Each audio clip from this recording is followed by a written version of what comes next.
Mesdames et messieurs, bonjour. Nous sommes le mercredi 13 novembre. Vous êtes bien dans votre émission Yeewu Leen. Tout un programme vous attend comme d'habitude.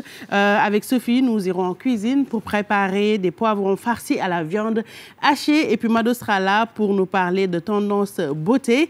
Le Baby Glow. Exidex nous parlera de Sunu Musique avec un nouveau clip comme il le fait tous les matins. Kiara Barison va recevoir des invités ici sur le plateau pour nous montrer l'intégration entre les différentes communautés, notamment la communauté italienne et sénégalaise. Donc, Mamadou Ndiaye sera là pour nous parler sport, mais tout de suite, comme on le fait d'habitude, on commence par le téléservice, en commençant par la météo du jour. Donc, aujourd'hui, Dakar, mi ngi yeewu ak 24 degrés, 22 degrés la ñu am Saint-Louis, 21 degrés ak Ziguinchor ak Kolda, ñoom ñoo gën a féex tey si suba si. Donc, am nañ 23 degrés à Kédougou, 24 à Tamba, 25 à Kaolack, 24 à Diourbel ak Linguère et Podor. Matam mi ngi yeewu ak 25 degrés température yi dafay yéeg ci après-midi bi comme ni mu koy defee d'habitude. Dakar dina am 28 degrés dinañ am 33 degrés à Saint-Louis, 35 à Ziguinchor, 37 à Kolda, 38 à Kédougou, 39 à Kaolack, 38 à Linguère, 36 à Podor. Tamba ak Diourbel dinañ am 40 degrés. Matam moo nar a gën a tàng tey ci après-midi bi ak 41 degrés. Horaire au marée ñu ngi nii première marée haute bi dina amoon nañu ko à 8h41 et puis beneen marée haute bi ce sera à 21h03 pour marée basse bi ci njëkk ñi ngi ko amoon à 2h32 du matin beneen bi ce sera à 14h46 pour suñu mbokk nappkat yi nga xamante ne ñoom ñooy dem géej di ñu utal ay jën meilleur moment yi pour dem fa benn bi c'était entre minuit 35 et 2h35 du matin bi ci topp ce sera entre midi 55 et 14h55 donc boo leen di dem géej uti jën meilleur moment yee ngi nii mais leen lañ leen di wax rek comme d'habitude bu leen fàtte seen gilet de sauvetage moom rek moo leen mën a protéger ci géej gi. Le soleil a fait son Yeewu Leen à 7h09 du matin et il va se coucher à 18h38. Donc voilà lii moo nekkoon seen météo du jour ngeen jël ko yóbbaale ko rek ci seen journée mu mun leen jëriñ pour ñi nga xamante ne ñoom ñoo yor xaalis ba ko wecceeku taux de change baa ngi nii $1 mi ngi toll ci 595,882 francs CFA. 1 euro c'est 655,957 francs CFA. Une livre sterling mi ngi toll ci 765,921 francs CFA. Un yuan mi ngi toll ci 84,9123 francs CFA. Un dirham mi ngi toll ci 61,5031 francs CFA. One dalasi mi ngi toll ci 11,6241 francs CFA. lii moo nekk donc seen taux de change bu ngeen yoree xaalis bëgg ko wecceeku rek basé wu leen ci suñu tableau bi ngeen am fii ci ginnaaw. Donc pour waxtu julli yi suñu mbokk jullit yi suba ñi ngi ko julli woon à 5h56 du matin. Tisbar dinañ ko julli à 12h54. Takkusaan ñu koy julli à 16h12. Timis à 18h43. Gée dinañ ko julli à 19h plutôt 48 inchallah. Pour suñu mbokk chrétiens yi nga xamante ne ñoom ñooy dem église heure messe yaa ngi nii cathédrale dina am messe 7h ak 18h30. Martyrs de l'Ouganda 6h30 du matin ak 18h30. Église Saint-Joseph dina am messe à 18h30. pour ñu bëgg am ay xibaar yu wér te wóor bu leen fàtte dugg suñu site igfm.sn ndax nous vous informons juste et vrai. tey ñi ngi titré à la une ñoo ngi am éliminatoire CAN 2021 Sadio Mané incertain face au Congo. donc loolu la ñu titré tey. pour plus de détails dugg leen ci biir site bi di igfm.sn. am na yeneen information yoo xamante ne li ko gën a dominé mooy wàllu sport bi ndax c'est vrai que Sénégal tey la nar a joué match am fële ci Thiès mais am ngeen yeneen information yoo xamante ni politique la société people wala ngeen am ay vidéo wala aussi tout ce qui est information au niveau international mun ngeen ko am ci suñu site igfm.sn. donc tàmm leen di ci dugg heure boo leen yeewoo def ko seen habitude première chose bi ngeen di def rek igfm.sn ngeen dugg ci xool seen ay information. On continue avec la revue des titres. Donc, nous commençons avec l'Observateur qui parle toujours du match d'aujourd'hui et on peut lire football éliminatoire CAN 2021, Sénégal-Congo, 19h, le dernier train de la génération Sadio Mané siffle à Thiès. observateur tey gannaaw nuyu téléspectateurs yu télévision Futurs Médias loolu la observateur tey xëyee ci xëtam bu njëkk di match bi nga xamante ni mu nekk première journée éliminatoire CAN 2021 bi fas yéene am fële ca Cameroun mu ne le dernier train de la génération Sadio Mané di fàttaliku depuis ñi ngi fi depuis atum 2012 génération Sadio Mané mooy Sadio Mané Cheikhou Kouyaté ak Idrissa Gana Gueye seen génération bi nga xamante ni joué nañu CAN finalu CAN bi 2019 bi fële ci Égypte ñoom ñi nga xamante ni ñooy Sadio Mané tey la ñu maanaam mën nañ jàpp ni seen génération bi ñu ngi seen dernier tour qualificatif maanaam ci Coupe d'Afrique bi bu ñu ci demee essayé ko jël looloo waral observateur xëy tey xëtam mu njëkk ci match bi nga xamante ne mooy dox ci diggante Sénégal ak Congo tey ci bu 19h jotee fële ca Thiès. On continue la revue des titres avec Enquête qui nous parle de refus de passer le témoin, accaparement des privilèges, la gangrène syndicale. waaw syndicat yi nga xamante ni seen yëngu-yëngu bari na ci wàllu politique ak yenn yi nga xamante ni ñu ngi koy jot temps yi comme ay xibaar ñii waa enquête tey xëya benn gëstu bu yaatu ci ñii di nga xamante ni mooy coow yi dox ci diggante syndical yi. Alors on continue mais cette fois-ci avec le quotidien alors qui nous parle de l'affaire des munitions saisies à Pire et Pekes et titre le juge dégaine.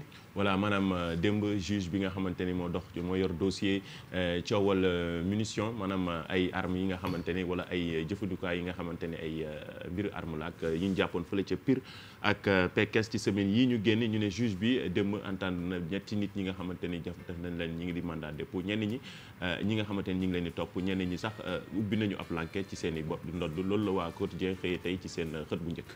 Dans les Échos, on peut lire requête pour l'exécution d'une contrainte par corps. L'ex-DG de Dangote Aramine Mbacké à un pas de Rebeuss. voilà maanaam mbirum enquête la tamit la waa Écho xëyee tey ci seen xët bu njëkk maanaam li nga xamante ni mooy dox ci kii nga xamante ni moo fi jiite woon Dangote moom Almani moom nee nañ mbiru enquête bi nga xam ne mi ngi koy ci mën na ko yóbbu fële ci Rebeuss lii la waa Écho xëyee tey ci seen xët bu njëkk ak beneen xibaar mooy élément de la BIP bi nga xamante ni dañ ko affecté à la garde rapprochée bu Macky Sall benn maanaam marabout moo ko arnaqué ci lu tolloog 120 millions de francs CFA.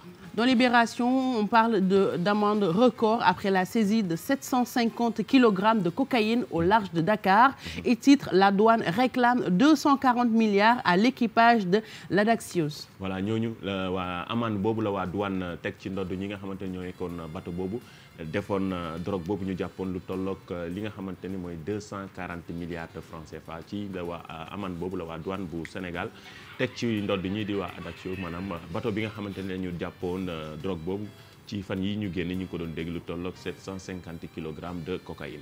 Vox Populi revient sur un règlement de compte dans la ville sainte et on peut lire dessus un Mbacké tire sur le domicile du maire de Touba. waaw démb la ay bal dégg nañ ko fële ca Touba benn ñu ne benn Mbacké maanaam fële ca Touba dafa tiré yëkkati ay bal sox dégg ko ci fi nga xamante ne mooy këru maire boobu di Touba coow loolu ak li ko waral loolu la waa Vox Populi tey xëyee ci xët bu njëkk. Dans la Tribune, on peut lire Forum sur la paix à Paris et à Dakar. L'Afrique zappe Macky Sall et répond à Macron. voilà loolu la waa Tribune xëyee tey ci forum de la paix bi nga xam ne muy dox bi fële ca Paris diggante Paris ak Dakar li ci Macky Sall président Macky Sall di dox ak ki nga xamante ni mooy relation ak Macron loolu la waa Tribune xëyee def ci gëstu bu yaatu ak ki nga mbirum politique bi nga xamante ni Moustapha Diakhaté mi nga xamante ni actuellement mi ngi ci xët bu njëkk bu Tribune. On finit avec le journal Record qui titre Sénégal-Congo aujourd'hui à 19h, se rassurer avant l'Eswatini. maanaam ndam wala balaa ñoo dem fële ca Eswatini match beneen boobu ñu ngi ko jàpp le 17 novembre bi balaa boobu nag il faut ñu wone taxawaay bu am solo suñu diggante ak Congo fii ci Thiès tey nañ ko jàpp ci bu 19h jotee loolu la waa Record xëyee tey seen xët bu njëkk ak li nga xamante ni mooy Aliou Cissé def na ko démb ci conférence de presse d'avant match wax xalaatam bi mu xalaat ci taxawaayu Sadio Mané ndax dina jouer am déet wóoragu ko ngir wane ni match bi dafa serré lool ak date bi nga xam ne moom lañ ko choisir ci ñaari match yi diggante Sénégal ak Congo gannaaw ba Sénégal war a déplacé wu dem ba fële ca Eswatini ngir amal fa match bi loolu mi ngi ci xëtu yéenekaay bi di Record. Merci beaucoup Mamadou Ndiaye pour cette revue des titres donc Mamadou Mouhamed Ndiaye dina ci dellu siwaat ci revue de presse bi muy def pour tout le groupe Futurs Médias ñu continuer en information dem ba Thiès fi nga xam ne match Sénégal Congo bi fa la nar a am tey fekk fa suñu correspondant du jour Jour Cheikh Anta Diop mu waxtaan ak ñun li fa gën a fës ci ay xibaar allo Cheikh Anta. waaw soxna Bijou Ndiaye. waaw naka suba si. sant bu wér ndéego naa ba pare di la xam. non loolu tàmm nañ ko ci yow boo nekkiwul duñ la jot. alors Cheikh Anta lan moo gën a fës foofu ci Thiès lan lañ fa mën a retenir tey. waaw li ñu fi mën a jàpp mooy match Sénégal Congo bi nga xamante ne jamono yi waa Thiès yëpp a ngi koy waajal démb sax gis nga entraînement gaynde yi daanaka huis clos la woon journaliste yi ko duggoon waaye lu mat fukki minutes ak juróom lañ ñu may ñu jël joueurs yi si la ñu génn nag waaye nag mbooloo mu takku nag ñoom ñoo taxawoon bi doon xaar nag ay ñoom Sadio Mané sax gis nañ ko démb bi muy wàcc ci bus bi ba nu muy duggee ci terrain bi daanaka dawul lu bari sax ci rond central bi la taxaw doon waxtaan ak Aliou Cissé waaye daal lañ ci mën a gis moom mooy banaana bu bari daal doon na ko jëfandikoo xaw ma nag luñ ko digal ci wér-gu-yaramam xam nga ñoom professionnels yi dañ leen di topp ba li ñuy lekk yëpp dañ leen koy digal mu nekk loo xamante ne peut-être moom mooy tax ñuy indi ay performance loolu gis nañ ko gis nañ ne aussi bi ñuy def seen entraînement yi maanaam yëngu nañ lool ba tax na match bi sax ñaari entraîneurs yi ngeen baal ma bi ñu pare ku ci nekk def na benn déclaration Aliou Cissé nag nee na objectif am tey jii moom mooy premier match am mu gagné ko ngir mu qualifié ci Coupe d'Afrique ki nga xamante ne moom mooy Tau mi nga xamante ne nag moom moo nekk nag entraîneur bu Congo nekkit brésilien di Baldo Candido Filho nee na moom Congo équipe am bi xam na ne Sénégal équipe bu mag la équipe bu am doole la ñu nekk ci terrain bi ak ñuy toog ci banc yi ñëpp a xarañ waaye nag moom dafa bëgg a créer une surprise fii ci Thiès. ñu gis ne nag waa Thiès yi daanaka quartier boo demee Ngent Jaxaw Medina Fall jàpp Aiglon jàpp Guy Sombel li nga xamante ne fa la seen doom bi di Habib Diallo dëkk Habib Diallo gis nañu supporters yi démb taxawoon nañ ci bunt bi doon ko xaar doon ko tàccu ba tax na ñoom daal yaakaar nañu mu football tey ji tey jamono yi gis nañ ne ñu ngi football fële ci France di def ay jéego nag di dugal ay but gis nañ daal mobilisation bi tey ji sax léegi la jóge nii fi nga xamante ne moom mooy stadium Maniang Soumaré doon xool nag ticket yi waaye nag ticket yi ñu ngi koy commencé jaay waaye nag waa Thiès ci bëri daal li ñuy déploré mooy ticket yi dafa cher ndaxte maanaam pour xale yi juróom-benn téeméer xale bu génn juróom-benn téeméer fii ci ak jamono yi fii ci Thiès day xaw a metti lool ba tax na loolu lañ gën a déploré waaye daal ñeneen daal seen dinañ def seen képp laay kàttan ñu ci bëri ne nañ dinañ dem stade ndax Sadio Mané moo leen fa yóbbu ak ki nga xamante ne moom mooy Habib Diallo kon loolu lañu mën a tëkk fi nga xamante ne moom mooy diwaanu Thiès ci waajal match bi nga xam ne mooy am ci diggante Congo ak Sénégal bu timis jotee. tey moom lépp football la biir Thiès affaire bi Thiès la ñun ñëpp xam naa ni ñu ngi ñëw fekk foofu suñu Lions yi ak waa Thiès daal di teewee match boobu ñu bàyyi la rek nga gën a continuer liggéey bi.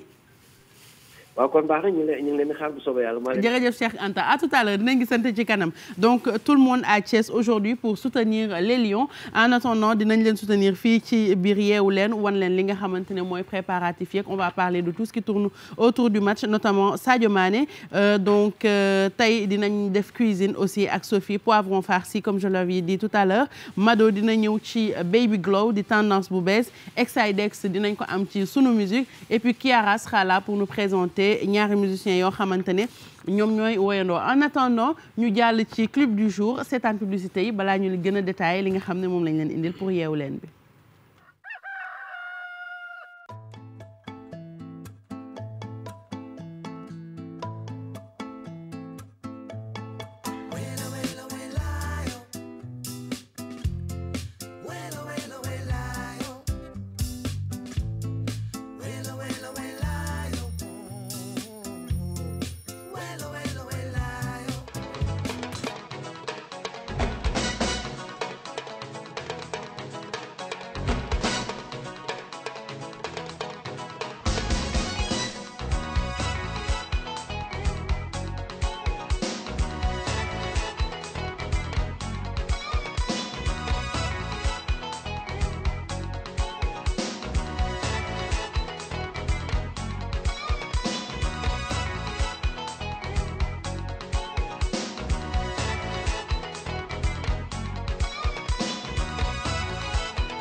العارفين يا ربي برحم العبير ملفون الواري مدو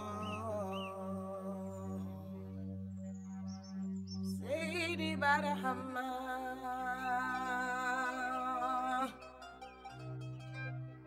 ndeg njolloor gi yaa bari tiyaa bo ndaw ku laabir sange nga nu maamul xaybi Seydi Barhama Yàlla ñu tànnal sunu Yonent bi fii ci réewi Soodaan bal faydu ñëw na Soodaan Seydi Barhama la ilaha illallah la ilaha illallah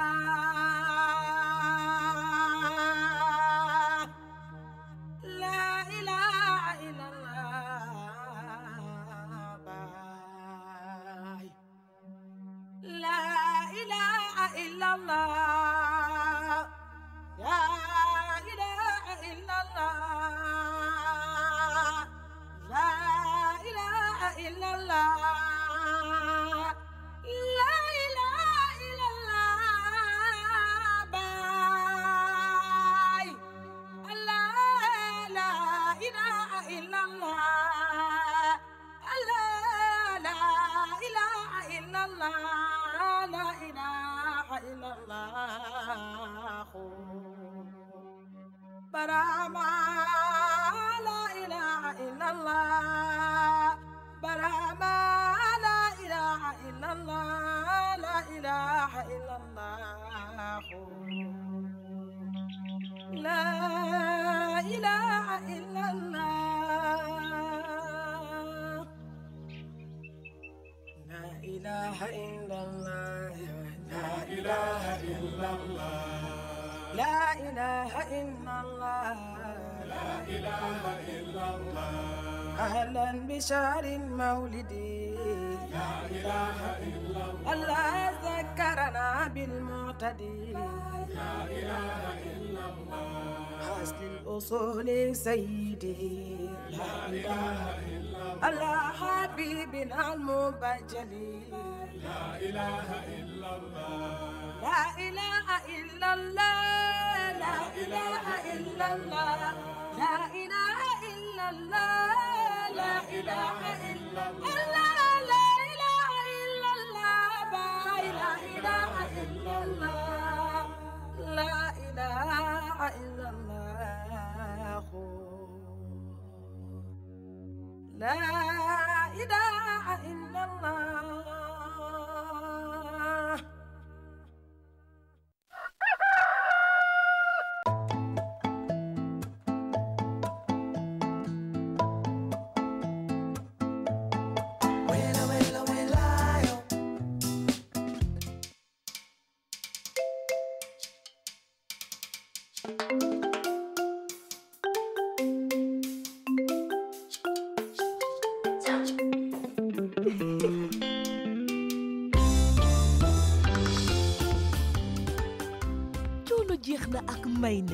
mayonnaise bu bees bii sell far te neex ànd ak cafka mayonnaise su loxo.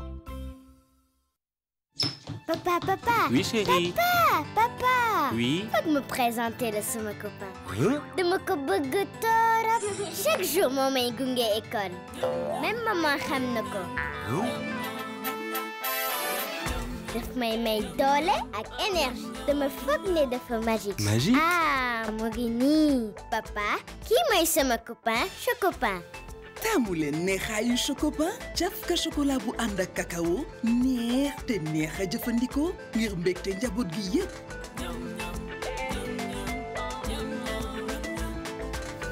Y'a pas mieux dans mon pain.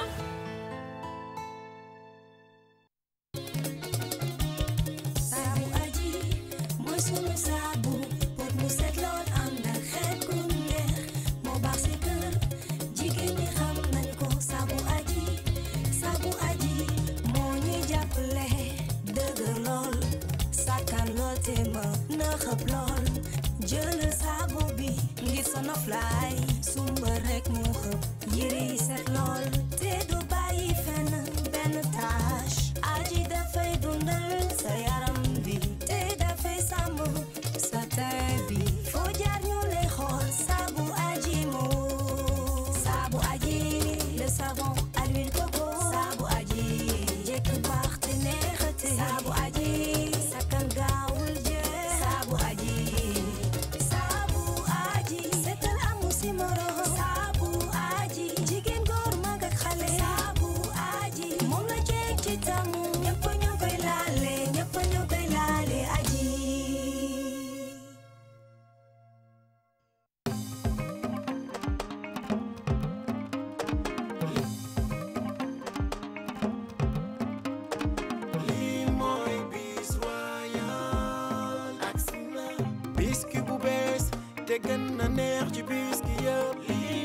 yagsi na le biscuit royal qualité bi ak yi moom moo gën a neex moom la xale yi bëgg jëndal leen bis royal jox leen ko ñu kontaan moo si laal dafa neex ñam ko di tàqamtiku bis royal dafa neex day tax nga gën a muus bis royal la ñu taamu bis royal waaw waaw bis royal kay may ma bis royal li moo neex bis royal jëndal ma bis royal dafa neex bis royal biscuit bi gën bis royal ak bis royal da ngay doon buur yépp a neex. Yow tamit ak 4G+ avec le pack Jamono à 24 900 francs avec un smartphone Orange Rai 55 et une puce 4G+ avec 5 000 francs de crédit et 3 gigas d'internet. Le pack Jamono est pour toi à 24 900 francs. Nga am sa Orange Rai 55 ak sa puce 4G+ avec 5 000 francs de crédit et 3 gigas d'internet. Disponible uniquement chez Orange. Voir conditions en détail sur le site orange.sn. Orange, meilleur réseau 4G+ du Sénégal. Orange.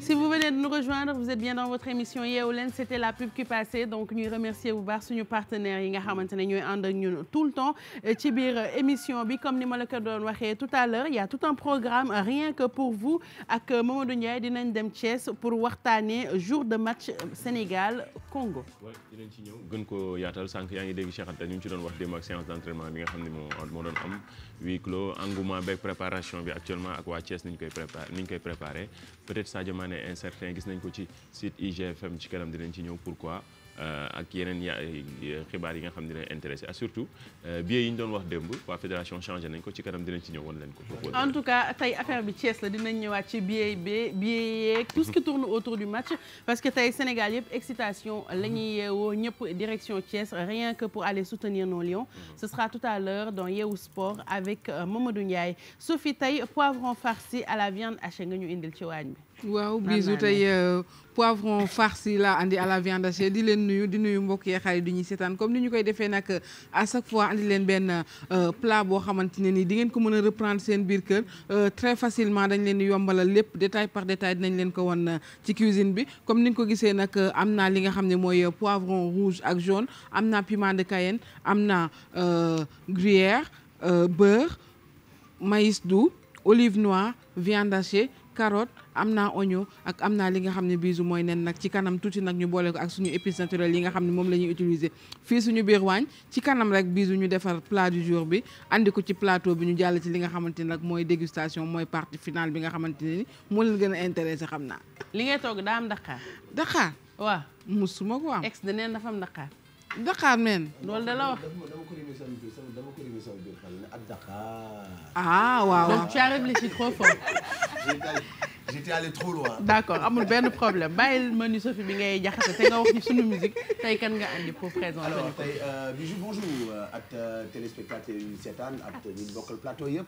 Alors sinon tey dañu dem Diourbel on est à la découverte d'un jeune qui fait beaucoup déjà pour la région de Diourbel ku yàgg liggéey ci musique Diourbel donc def ay festival d'ailleurs c'est le seul bu ko fay def ba léegi donc nag mu nekkoon ci 10e presque différent 10e édition bi donc nag ñu koy wax Kaay donc Kaay festival la ñu organisé Kaay la tudd mais vraiment on l'a repéré depuis des années et puis on s'est dit aujourd'hui on va l'inviter quand même pour qu'il nous parle un peu de sa carrière lu mu jot a def dans la musique foofu il a sorti des compilations et cetera dinañ ci ñëw ak moom bi ci kanam.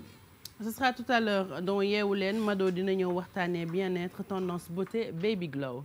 Oui Bijou maa ngi lay nuyu di nuyu mbokku téléspectateurs yi ak ñi nga xamante ne ñoom laa bokkal plateau bi effectivement comme ni nga ko waxee on va parler de Baby Glow qui nous vient directement de la Corée mu nekk benn tendance boo xamante ne tendance esthétique la lu jëm ci wàllu kanam qui va permettre à notre visage d'avoir plus d'imperfections ak de bien être hydraté ba pare nit yi bu ñu ko xoolee nag xam ne que fi mu ne nii lii moo nekk in en ce moment. dafa mel ni da ngay gérer problème mu jigéen ñi manque d'hydratation ak imperfection moo ñu sonal ñun ñëpp donc tout à l'heure vous allez voir lan mooy solution bi ak tendance bi xew muy Baby Glow.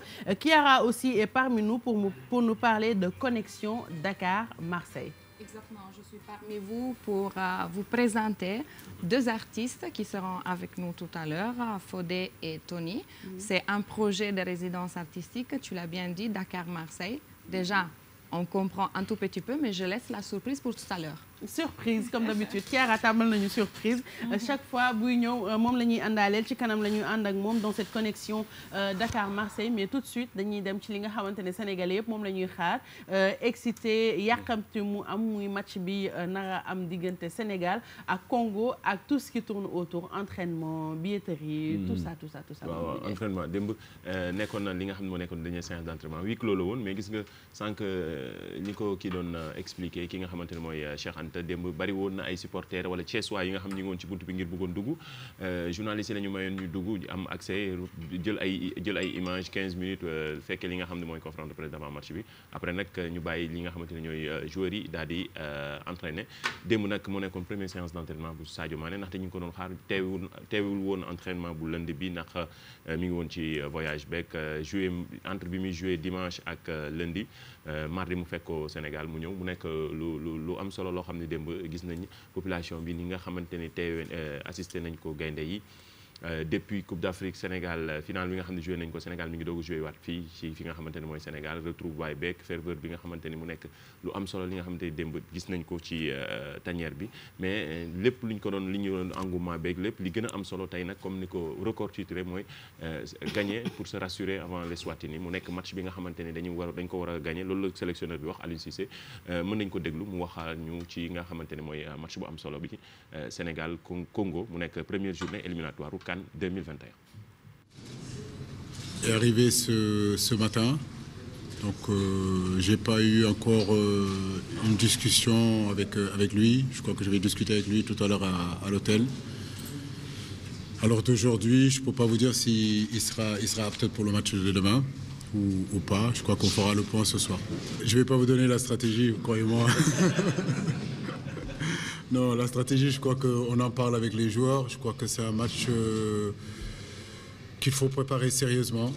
C'est une compétition très importante pour nous. Les éliminatoires de la Coupe d'Afrique des Nations 2021. Nous sortons d'une défaite contre l'Algérie en finale de la CAN. C'est vrai qu'on a joué au mois d'octobre contre le Brésil. Dans l'ensemble, j'ai envie de dire que c'était plutôt intéressant.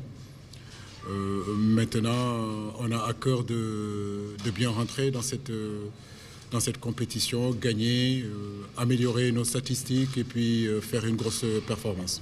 Est-ce que vous connaissez bien cette équipe?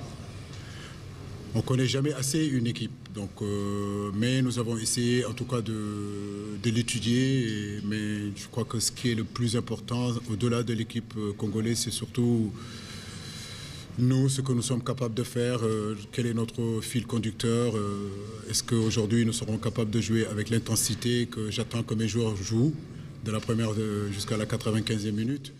Voilà information yi ñu Aliou Cissé doon jox par rapport ak match bi mais li ñu ci gën a retenir mooy Sadio Mané incertain pour le match d'aujourd'hui. waaw loolu la wax démb ci conférence de presse bi gis nañ ko presse bi relayé ko ndax wóorul mu nga xamante ne mu teewee moom xamagul sax loolu la wax parce que je ne sais pas si Sadio Mané sera apte ou pas en tout cas loolu la expliqué démb en conférence de presse d'avant match li ko waroon nag peut-être mën nañ jàpp ni parce que ñoom ñi nga xamante ne ñu joué yenn joueurs yi nga xam dañuy joué dimanche voyager en Afrique pour lundi ak mardi.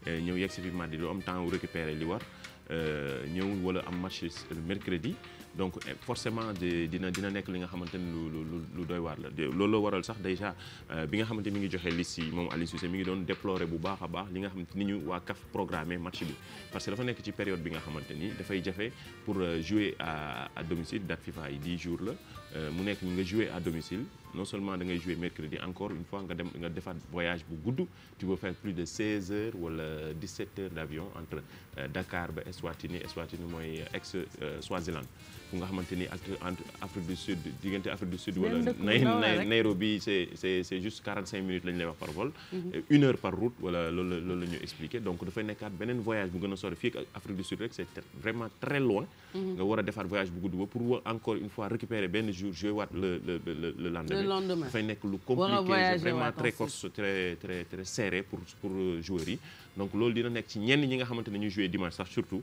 dina nekk lu jafe-jafe mais il est attendu quand même par le public déjà que buy ñëw séance d'entraînement ñu bëri ñu ngi ñëw di ko seetaan si ni muy représenté non seulement c'est vrai ñoom weesul gëm sa dëkk wala gëm fi nga gëm ba gëm équipe nationale weesul nga def voyage li may expliquer nii yëpp nga confronté ko pour ñëw jouer sa équipe nationale c'est important ñëpp di ko xaar tamit c'est mais la santé avant tout ndax boo gis tamit nit ki mu nekk ci surtout moom bi nga xam ne ñu ngi koy xaar ci yeneen ni tableau wala yeneen ni compétition yi nga xam ne mu gën a am solo donc loolu waral démb coach bi day expliquer xamagul ba xam ndax dina apte il faut mu jot médecin beeg ak ñenn ñi nga xamante ni ñoo yor wér-gu-yaramam pour xool ba xam ndax dina mën a jouer ci match bi en tout cas ñu ngi koy xaar bon bu fekkee day jouer tamit peut-être mën na ko xaar ba deuxième mi-temps wala xool ñi nga xam ne du mën a yàqal trop beneen voyage bi nga xam ak beneen match bi nga xamante ni ci lañ koy xaar ak surtout li des ci championnat bi parce que tamit ñu ngi koy xaar bu jugaatee foofu day delluwaat en Europe fële ci Liverpool pour jouer en tout cas à suivre tey ci ngoon bu ngeen demee di ngeen gis Sadio Mané ou pas ci biir terrain bi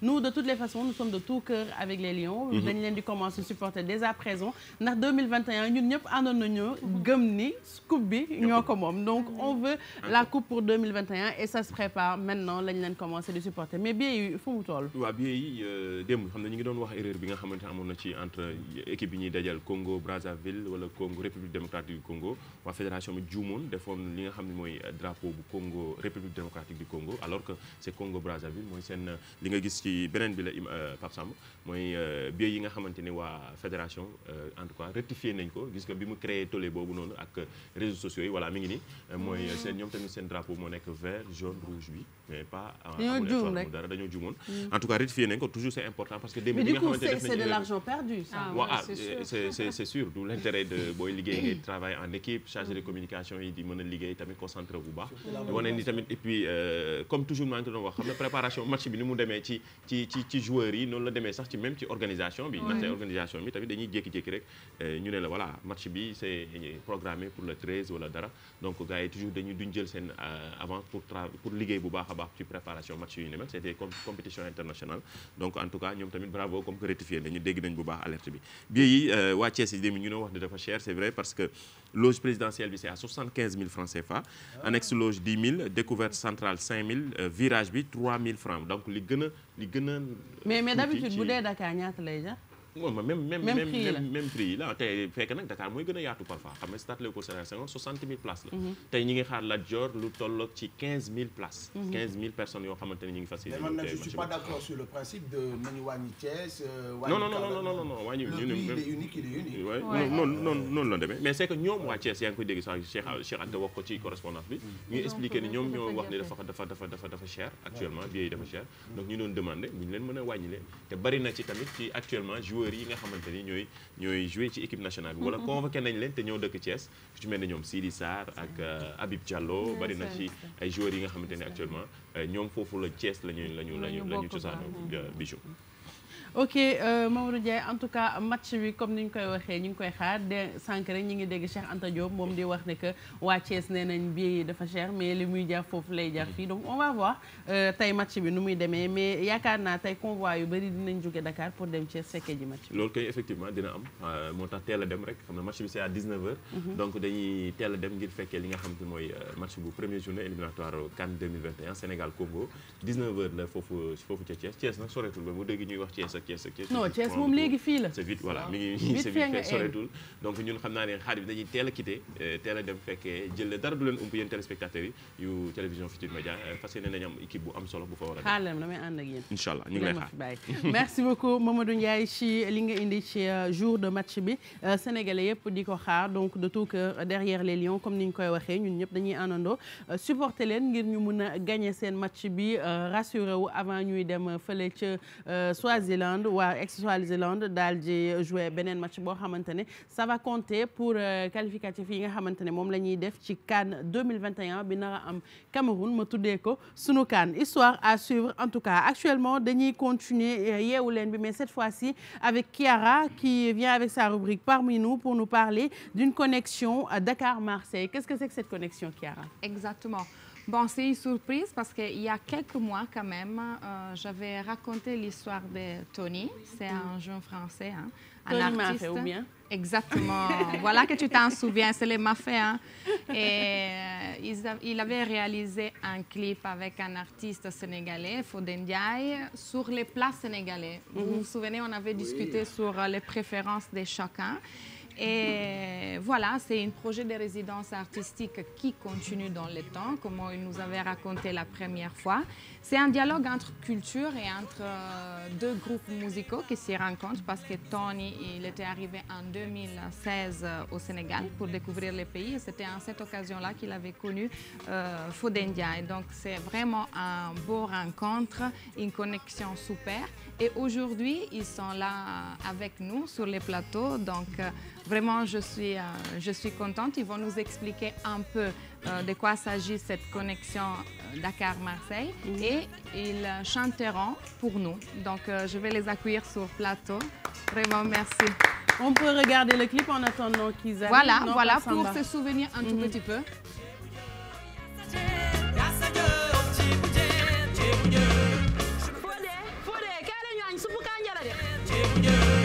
Je m'appelle Soupo Kanja, Soupo Kanja. Bientôt ni Fataya, Fataya. Serre-moi le bon Ataya, Ataya. Après le Guinard, y'a ça. Ça fait Yassaje, Yassaje, Otibouje, Djebouye. Oh Yassaje, Yassaje, Otibouje, Djebouye. Oh Yassaje, Yassaje, Otibouje, Djebouye. Oh Yassaje, Yassaje, Otibouje, Djebouye. Tony m'a fait, Tony m'a fait, Tony m'a fait, Tony m'a fait, Tony m'a fait, Tony m'a fait, Tony m'a fait, Tony m'a fait.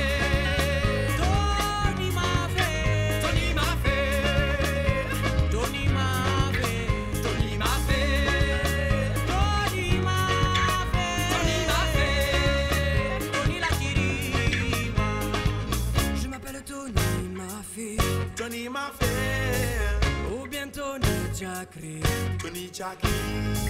Pour toi c'est Tony Mouraki, Mouraki. Ou bien Tony Lachiri. Ça fait Yassaje, Yassaje, Otibouje, Djebouye. Yassaje, Yassaje, Otibouje, Djebouye. Yassaje, Yassaje, Otibouje, Djebouye. Yassaje, Yassaje, Otibouje. Tony m'a fait, ou bien Tony Chakri. Pour vous c'est Tony Mbouraki, ou bien Tony Lanchiri. Yassajen, Otibouje, oh Yassajen, Otibouje, oh Yassajen, Otibouje, oh Yassajen. Oh Djebouye, je m'appelle Soupo Kanja, ou bien Tony Fataya. D'accord. Serre-moi le bon Ataya, après le Guinard, ça. Yassaje, oh Djebouye, oh Yassaje, oh Djebouye, oh Yassaje, oh Djebouye. Oh Yassaje, oh Djebouye. Tony m'a fait, Tony m'a fait, Tony m'a fait, Tony m'a fait, Tony m'a fait, Tony m'a fait, Tony m'a fait, Tony m'a fait. Tony m'a fait. Tony m'a fait. Tony m'a fait. Tony m'a fait. Bravo. Moi, j'aimerais savoir une chose. Vous aviez faim en composant ce son, c'est sûr. Trop même. Voilà, c'est ça. Ça peut s'expliquer que comme ça. Et donc, on s'imagine les plats qu'on pourrait manger. On a composé en mangeant. Non. C'est super, c'est super. Voilà, moi, c'était une découverte que je fais vraiment sur YouTube. Je pense que leur clip les a vraiment lancés parce que les gens les connaissent grâce à ces clips. Mais bon, ils ont une expérience tous les deux différente dans la musique. C'est une rencontre extraordinaire. Ça s'est fait grâce au Sénégal. Et donc, je pense que Tony ou Fodé, vous pouvez expliquer un peu cette connexion Dakar-Marseille. Super. Bon, déjà, je tiens à m'excuser au niveau de la voix parce qu'on bosse énormément en ce moment. On dort très peu, à peu près 3 heures par nuit. On est en studio pour préparer l'album. Donc, du coup, on a voulu vraiment honorer voilà, notre présence ici, être avec vous. Mais c'est vrai que c'est assez compliqué. On s'est rencontrés il y a presque 3 ans maintenant. Mais c'était pas du tout dans un cadre musical, c'était vraiment par rapport au voyage. Et puis on a commencé à composer ensemble comme ça parce qu'on est des passionnés de musique. Et on s'est rendu compte qu'il y avait quand même quelque chose.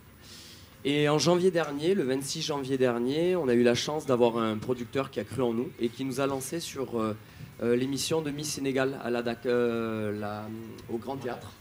La finale au Grand Théâtre, Miss Sénégal. Et on a fait ce petit titre-là, mais qui était vraiment pour s'amuser. Et un autre titre qu'on avait composé pour l'occasion aussi, c'était Connexion Dakar-Marseille. Titre éponyme d'ailleurs de l'album. Et puis voilà, à partir de janvier, ben, on a composé à fond tout l'album. Voilà, comme nous l'avons franchement, Chiara aussi, merci pour l'invitation. Voilà, comme nous l'avons donc il est de Marseille, il est de Marseille, donc je mais d'abord je dois signaler que Bini Khamante c'était juste par amitié. C'est-à-dire que je suis à l'université, je suis à l'université, donc je me présente à distance, je suis au Sénégal, mais je suis au Sénégal. Comme je fais de la musique en même temps, est-ce que je peux le présenter? Donc nous avons commencé à faire WhatsApp en 2017, qui est venu. Bon, c'était purement amical, après on a un feeling bu dugg ñu gis né dañu bëri ay points communs donc voilà. Au début c'était juste pour voilà, ku nekk dafa amone groupe parce que man maa am sama groupe mi tuddu Pello, mom mi nga am groupe am tuddu L'Accent. Donc bi démé ba janvier 2019 ci le producteur ci la ma woné ma amna ko xam dafa intéressé wu ci ñun té vraiment il veut faire quelque chose. Donc c'est fofu la affaire yi démé ba légui mu doon le professionnel. Donc on a établi bo xolé ben bon wax sa cordon ombilical lay nekk entre Dakar ak Marseille. Voilà donc ba loolu noonu dem ba nekk lu professionnel maintenant léegi fi mu ne nii ñu ngi teg album bi presque pare na. Donc ñu ngi koy composer tu vois avec des grands musiciens comme Alain, saxophoniste tu vois. Donc ñoom Obama ak ñëpp donc franchement mu doon lu ñu neex trop et puis voilà. Dès notre rendez-vous en 2020. Pour l'album. Mais du coup, comment vous allez faire pour vos groupes respectifs? C'est fini? Vous allez continuer votre connexion ou après l'album c'est fini? La chance d'avoir ces musiciens qui travaillent pour cet album-là. Donc en fait, réellement, voilà, on est à l'essence même donc, du projet, comme vous pouvez voir. TF Connexion. Qu'est-ce que c'est? Tony Fodé. Fodé, d'accord. Voilà, tout simplement. Le logo. Et le logo, tout simplement. Voilà. Ah, c'est pour ça qu'il y a du noir et du blanc. Voilà. C'est vraiment pour montrer qu'il y a une possibilité que les cultures s'unissent, que les musiques voilà, se rassemblent, les cultures se rassemblent et que ce n'est pas une question de couleur de peau. Voilà.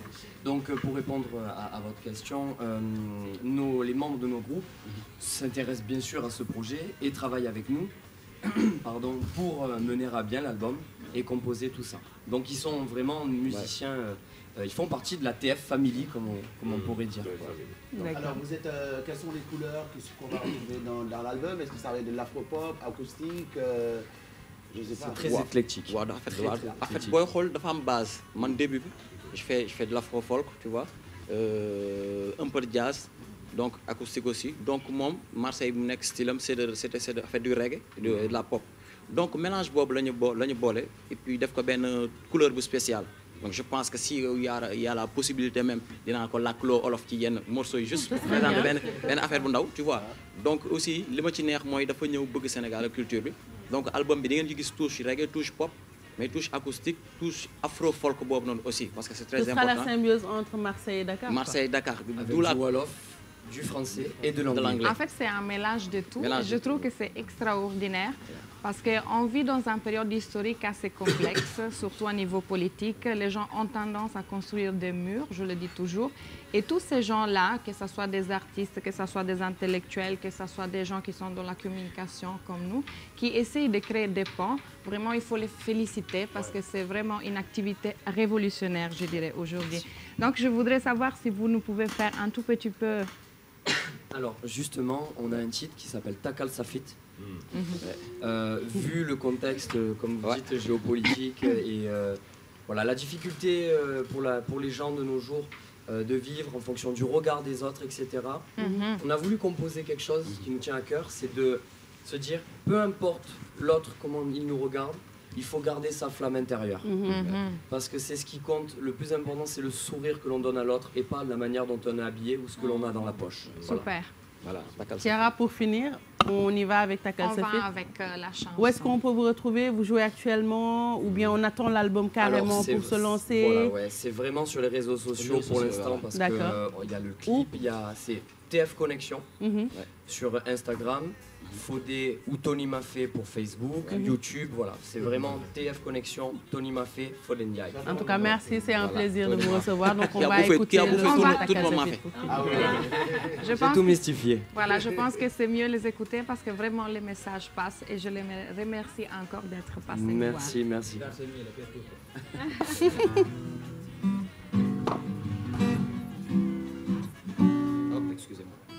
Excusez-moi. Pas de souci. Les aléas du direct. Aléas du direct. On connaît. Petit problème technique. On connaît. En tout cas, c'est vraiment gentil à vous de nous avoir accueillis. C'est normal, c'est super ce que on vous faites. devait le faire, c'était au mois d'avril, je crois. Malheureusement, je devais rentrer en France justement pour de la musique aussi. Et j'ai pas pu rester plus longtemps. Mais voilà, on est là aujourd'hui. maintenant. Hein Billahi. C'est bon.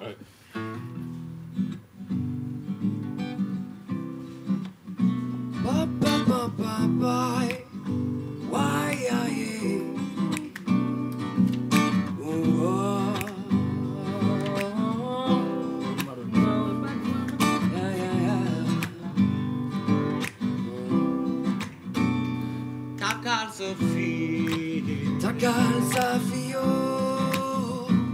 Takal Safit, Takal Safit, Takal Safit, Takal Safit comme Macumba, Takal Safit, vaillant, courageux, ce bon gars.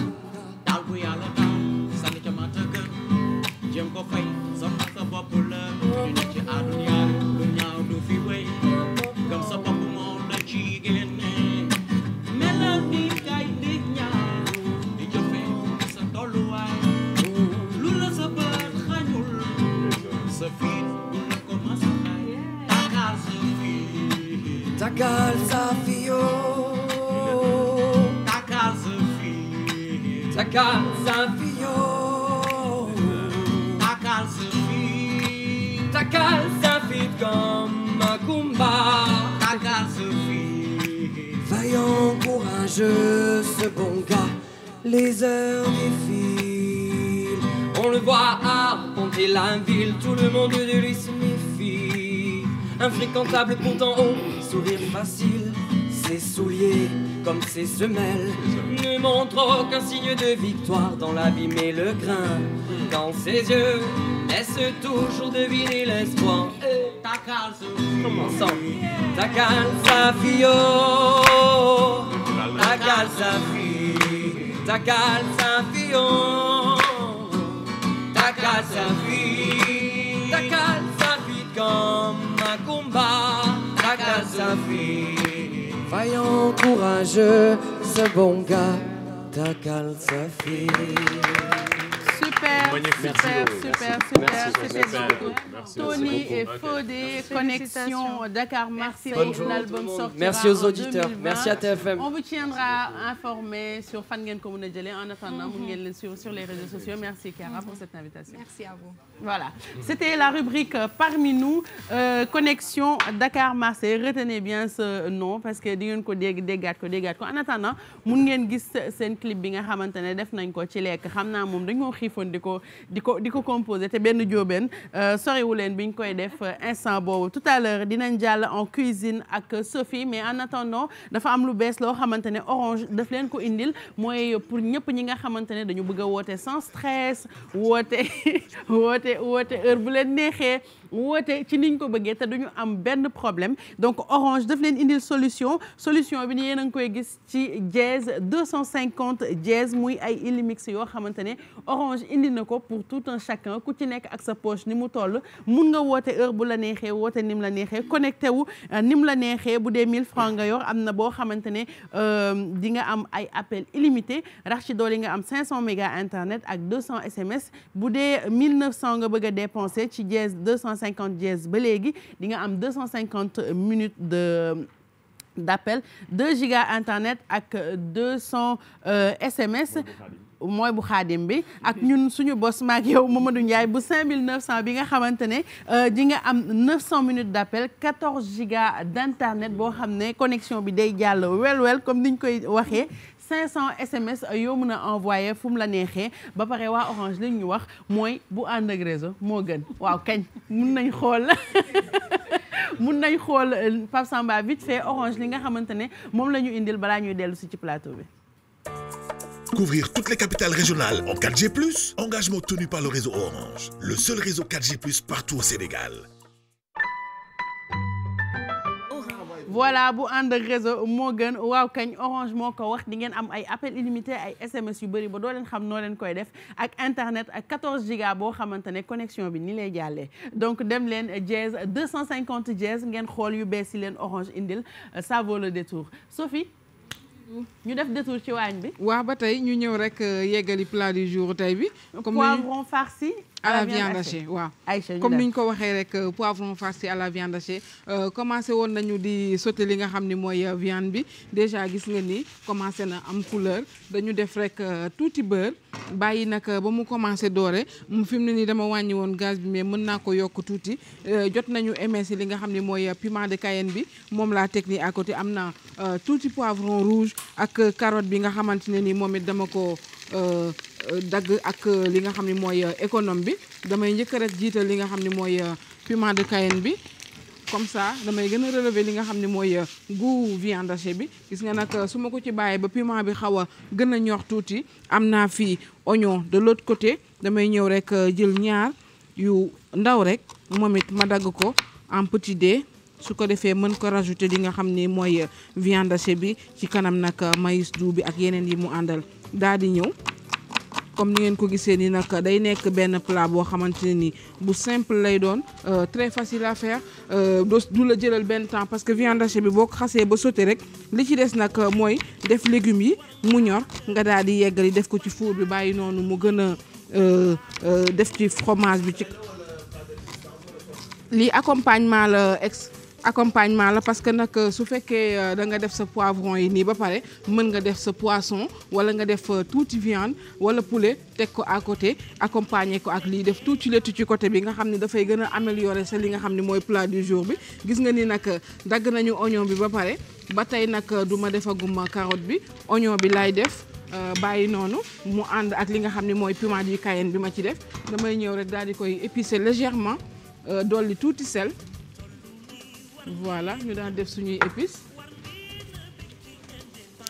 voilà ñu daal def nag tuuti sel parce que xooxamoon nañ ko sànq bi ñuy teg li nga xam ne mooy plat bi fii nag tamit am naa fi sama benn sauce boo xam ne sauce piment doux la moom it damay ñëw rek daal di ko ci rajouter def 2 cuillerées voilà gis nga nii rek su ma defee naka noonu ba pare mën naa yokk gaz bi daal di mélanger waat lépp àndandoo rek daal di masser bu baax a baax man ñëw nag doog ci def li nga xam ne mooy carotte bi gis nga carotte bi nag c'est très simple boo ko xoolee ba pare gis nga économe bi rek moom ngay jël carotte bi nii di ko travailler moom ngay jël rek di dagg ni mu jox la ay julienne yu ay kii nag trait yu fin yoo xamante ne ni nii rek lay mel boo ko ci defee rek automatiquement ci saa si da ngay gis ni dafay ñor mën nañu ñëw nag daal di ciy rajouter carotte bi mu ànd ak tuuti poivron rouge ñu daal di mélanger gis nga lii déjà nii rek bu la neexee mën nga ko bañ a farci nii kese mën nga ko utiliser noonu voilà gis nga carotte yi moom dafay gaaw a ñor parce que dafa fin voilà mu ànd ak oignon bi ak tuuti poivron rouge am naa fi nag maïs doux moom tamit damay ñëw rek daal di ko ci sotti bu ñu defee nii nag rek dañuy yeggali mélange bi bu ñu defee maïs bi mélanger rek dañuy fay automatiquement parce que maïs bi dafa ñor ba pare su ma ko bàyyee nag ci taali mu gën a ñor ak moom le temps que ma koy def ci poivron bi ba di ko def au four li ma ci soxla yëpp duma ko ci am te li ñuy wax rek à chaque fois fruits yi légumes yi ñuy utiliser dafay laaj des fois nga koy bàyyi muy croquant nga xam ne boo koy lekk da nga ko ciy sentir mooy gën a relever li nga xam ne mooy guwu togg bi parce que légume bi ni muy gën di ñoree ci taali rek ngay gën di perte li nga xam ne mooy vitamines yi am ci légumes yi ñuy utiliser déjà nag suñu defee nii ba pare fekk nag jëloon nañu suñuy poivron ba daal di koy vider dindi intérieur bi dindi tête bi damay ñëw rek jël li nga xam ne mooy farce bi nga xam ne moom la ñu defar tey mu nekk à base de viande hachée bi nag bu la neexee mën nga ko changer soit nga def ko blanc de poulet bu la neexee tamit nga jël crevette wala pourquoi pas nga jël jambon de dinde wala jambon de bœuf defee ko ak moom loo ko ci jox rek incha allah di nga am résultat bi nga soxla déjà nag bu ñu defee nii ba pare daal di koy farcir ci poivron bi daal di teg ni ñu daal di continuer def même opération ak poivron rouge bi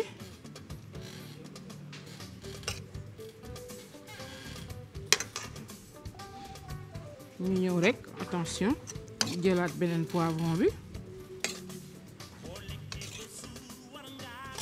gis nga nii rek moom la ñuy continuer di def voilà gis nga nag du la jëlal benn yoon temps parce que déjà viande bi comme ni ma ko waxee woon sànq moom booy def tuuti beurre rek revenir ko nga am li nga soxla su boobaa doo utiliser huile bu bari tuuti beurre rek soit moitié cuillère à soupe bi rek moom ngay def nga xam ne da ngay am li nga soxla doo ci am benn complication gis nga nii rek suñu paree bii tamit dañuy ñëw rek daal di koy teg ni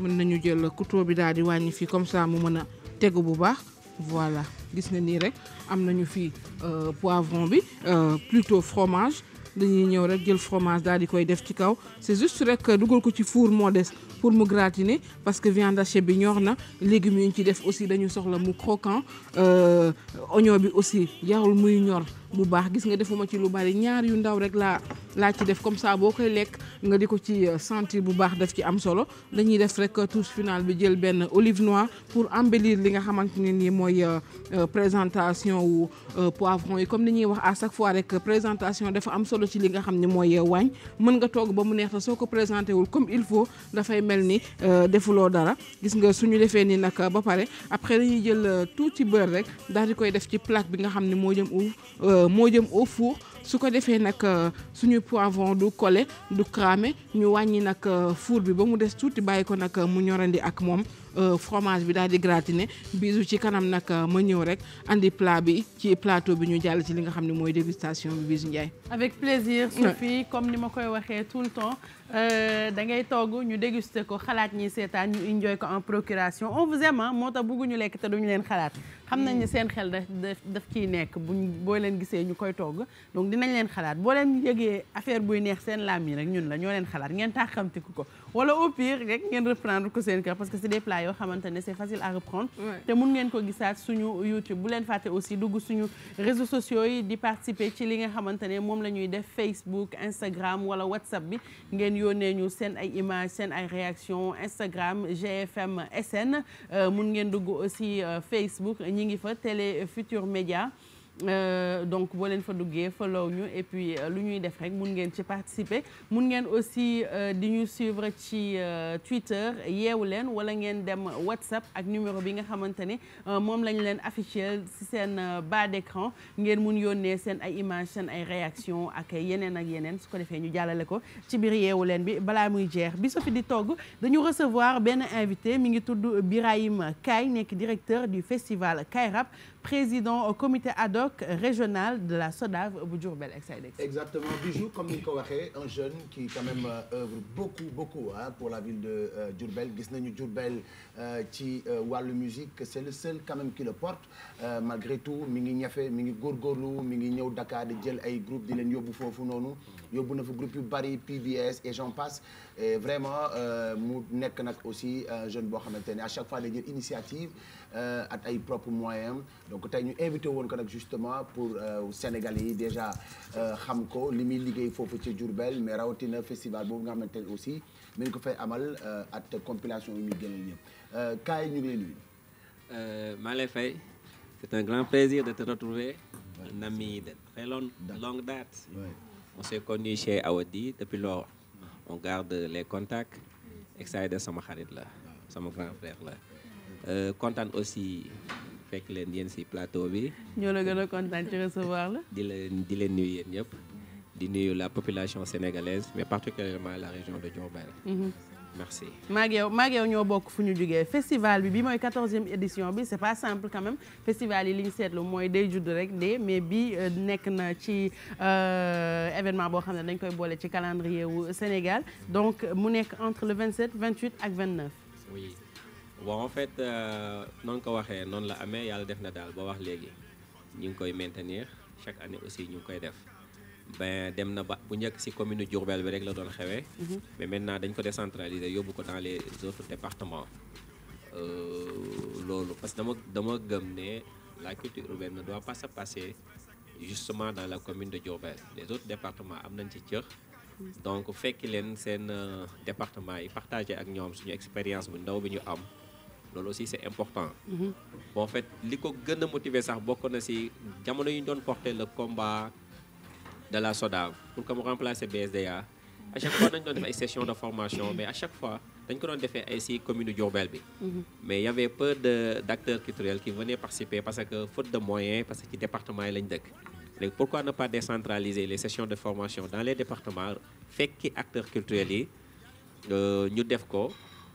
dugal ci festival bi def concert yi ça a été une réussite maintenant chaque année ñu def ko on a d'abord créé les réseaux départementaux dans chaque département de Diourbel soo demee il y a ce qu'on appelle le réseau départemental par exemple de Mbacké de Bambey et de Diourbel ñu équipé waat ko jox leen ay ordinateurs ay imprimantes mu nekk des bureaux fonctionnels dañ leen di fekkee waat ci dëkk bi mais cette année-ci il y a une innovation de taille pour le festival dañ ko réfléchir ci beneen niveau parce que dañu ne pourquoi ne pas participer à l'éducation de nos fils de nos sœurs de nos petites sœurs le festival se passera dans les 3 grands lycées de chaque département il y aura un concours de dictée et de poésie dans le lycée par exemple de Mbacké le 27 avant loolu ci même heure bi ça veut dire loolu c'est à 9h de 9h jusqu'à 12h de 9h il y a une information sur la SODAV suivie d'adhésion au CEDEPS de Mbacké. Dans la soirée dans l'enceinte du lycée il y aura un concert gratuit les groupes d'abord locaux de Mbacké vont s'autoproduire ensuite il y aura Idrissa Diop et Fouken Cook qui fermeront la boucle. Le lendemain à Bambey il y aura aussi une information et d'adhésion sur la SODAV au CEDEPS. Ensuite, il y aura concours de dictée et de dissertation. Et pour boucler la boucle, il y aura aussi un grand concert dans le lycée. man moom bu Bambey bi laay ñëw ndax mooy sama dëkk. yow daa Bambey nga def. mais léegi est-ce que am na from par Bambey exemple kàcce waxal jàmm. ban jour moom mooy concert bu mag bi par exemple boo xamante ne. dëkk ma waxal jàmm concert yëpp yu mag la extrait parce que le même schéma bu ñuy def à Mbacké moom la ñuy reproduire à Bambey. moom la ñuy reproduire à Diourbel mais juste nag Diourbel ka mooy Awadi ak orchestre am ñoo koy tëj. ak Idrissa Diop. loolu mooy différence bi ci lycée. c'est super lycée d'enseignement général de Ndayane. li ma wax nii su xewee ba pare. ensuite aussi ñi nga xam ne dañu gagné ci concours bi. jour boobu lañ leen di jox si clôture bi si lañ leen di jox dañ leen di déplacer dans les départements. si lañ leen di jox seen prix yi chaque élève yi nga xam ne gagné nañ. ngeen jox ko prix. day am 25000 plus benn sac boo xam ne dafay am fourniture scolaire. ok c'est bien chaque élève. mais loolu kaay bi ñu koy dégg est-ce que par exemple am nga ci ñoo xamante ni ñu lay jàppale ci commune bi gis nañu par exemple organiser lu mu méttee d'autant plus que de ces 3 dates. donc est-ce que par exemple foofu noonu am ñoo xamante ni ñu ngi jàpp ci sa événement. waaw pour que Awadi par exemple puisse jouer à Diourbel avec son orchestre. c'est le directeur du centre des œuvres universitaires régionales de Thiès Moustapha Gueye moom moo ko jël en charge. comprendre nga aussi comment dirais-je ñun Excited on ne cherche pas d'argent ñun dañuy fexe ba affaire bi am rek. comprendre nga. le ministère de la culture chaque année il appuie l'événement.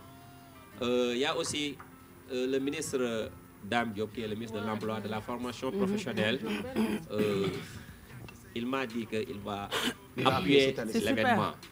donc en fait mais dañu bëgg a dem si li nga xam ne téye nañ ko c'est-à-dire suñuy wax chaque fois bu ñuy waxtaan dama lay wax ne la man dama bàyyi wala dañu war a weesu suñuy organiser dara di wax loo xam ne amu si moo bëgg li ñuy gis si affiche yi soo ñëwee ci événement bi nga gis ko suñu nee dinañ jox nit nangam c'est acquis soo ñëwee nga gis ko li ñu téye nga xam ne c'est sûr que c'est acquis mooy li ma wax leen on a largement le temps de continuer la promotion et de dire li nga xamante ne moo ci xew comme ni nga ko waxee on a écrit à la mairie le festival est toujours subventionné par la mairie mais les 2 ans la mairie n'a pas donné la subvention. Mais ça aussi c'est bien de le dire excuse-moi c'est bien de le dire mais la mairie a l'obligation de le faire.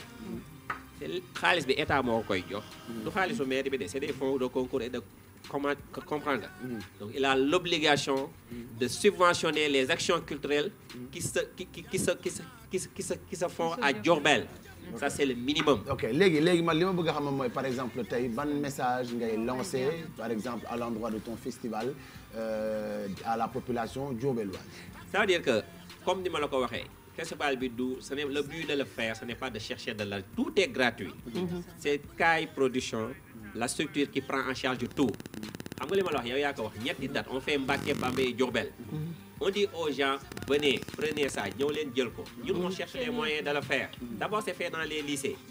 kon utuñu ci xaalis. c'est que tout est gratuit. on prend les choses en charge ñu offrir ko aux populations. donc soo ñëwee nga nekk benn kilifa yàlla takkal la ndomba tànk nga dëkk si dëkk bi su on te sollicite par rapport à ça ca sa cër la te en fait xam nga lu ñuy def dina si jàpp lu ñuy def ça veut dire gis nañ dina si jàpp mais bu dee ko kii jàppale nañ leen nu mu tudd sponsor yi bu ngeen desalee sponsor non le fait attends Diourbel dama lay wax pour ngeen dem sama pouponnière bi nekk foofu dama fa am ay doom voilà donc festival bi rendez-vous est donné le 27 à Mbacké le 28 à Bambey le 29 novembre à Diourbel c'est gratuit c'est pour tout le monde si grande lycée yi lay amee y a des artistes locaux qui vont venir jouer et puis Awadi dina fa nekk Idrissa Diop dina fa nekk Foukenkoung dina fa nekk festival Kaay Rap 14e édition c'est juste super. Merci beaucoup. Wow, merci, je vous remercie.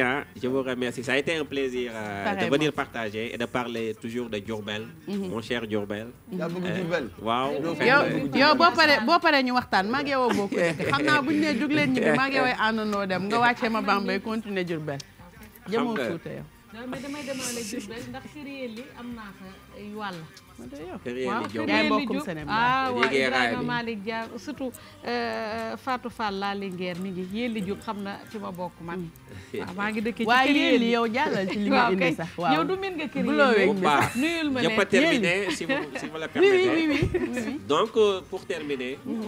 wax ne juste rek on lance encore un appel aux gens. ñu bàyyi xel ci avenir suñu rakk yi suñu doom yi.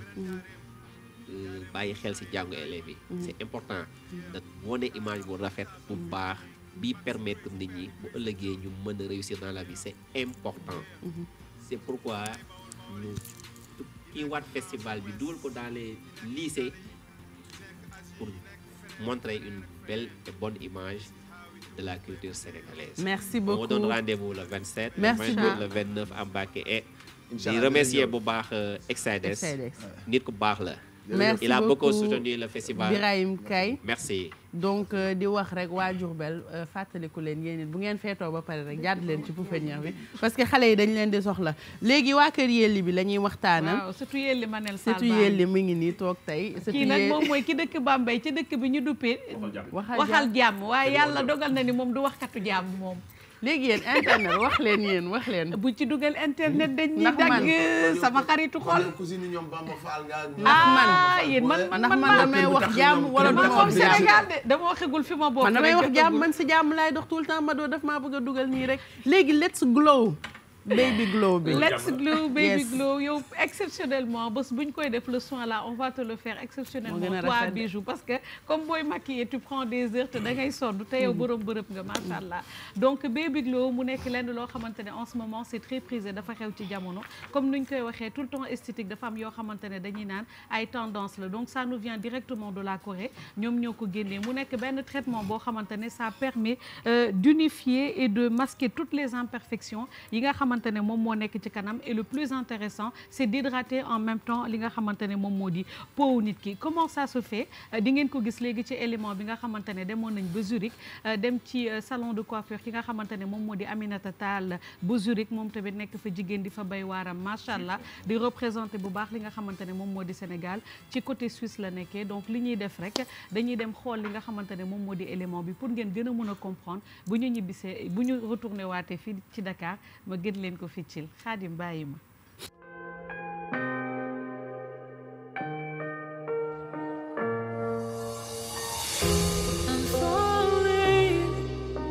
Tell me why I'm falling.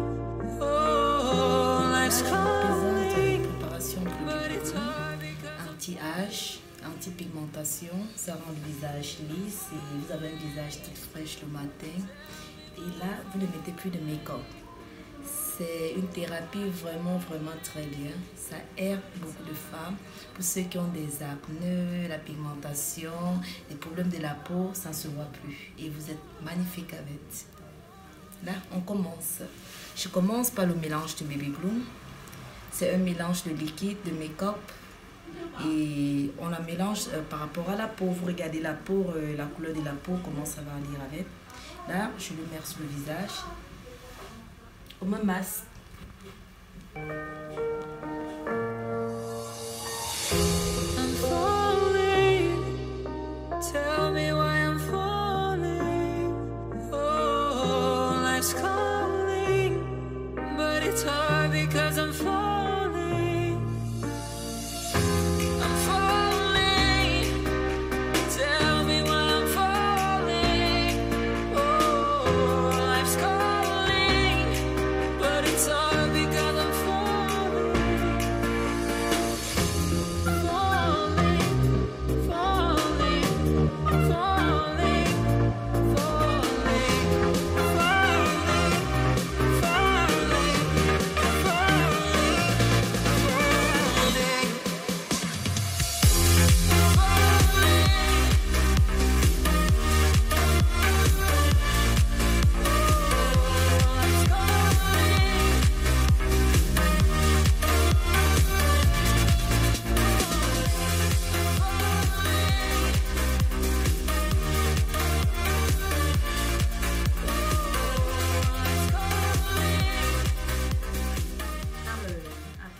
Thérapie du Baby Glow, après l'avoir essuyé et l'avoir tonifié, là je vais mettre un sérum hydratant.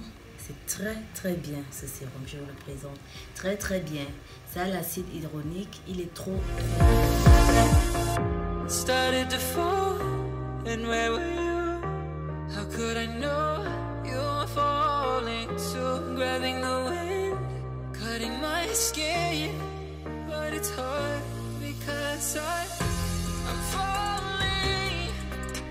Tell me why I'm falling. Oh, life's calling, but it's hard because I'm falling.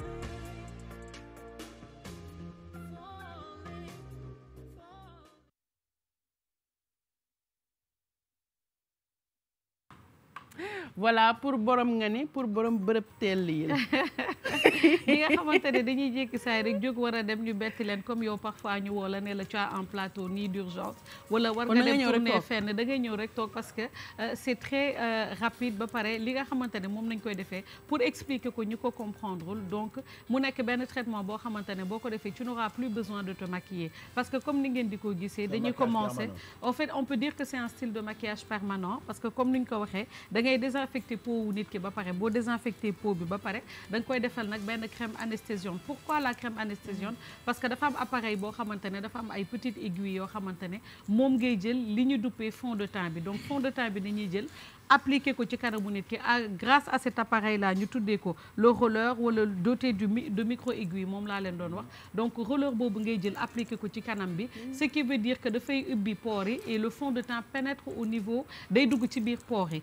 Ce qui veut dire que après mais ça bouge pas les pores ça bouge pas les pores non du tout parce que dafay tijji li nga xamante ne pores yi et on met à l'intérieur li nga xamante ne moom moo di fond de teint bi et tenez-vous bien parce que dafay booster production de collagène bi on dit que tout le temps la collagène même parfois sunu corps daf koy produire donc parfois pour le booster tu peux prendre li nga xamante ne moom moo di des comprimés à base de collagène donc ce qui veut dire que boo ko ci defee ça bouge pas du tout les pores mais ça va donner un teint plus lumineux donc ton teint il sera très illuminé et du coup tu n'auras plus besoin de te maquiller c'est parce que comme si tu es déjà maquillé alors que tu n'as pas mis de fond de teint parce que le fond de teint il est à l'intérieur maintenant de ta peau. Et puis du takk sa benn yére. Du takk ci sa kii mais quand même ça se fait pas en une seule séance parce que il faut le faire en plusieurs séances comme ni nga ko waxee donc il faudra 2 à 3 séances mais il faut juste savoir que ces séances là elles sont espacées en 15 jours boo defee benn yoon la première séance tu attends pendant 15 jours pour le faire mais maintenant quand même il y a des conseils à faire parce que tu peux pas faire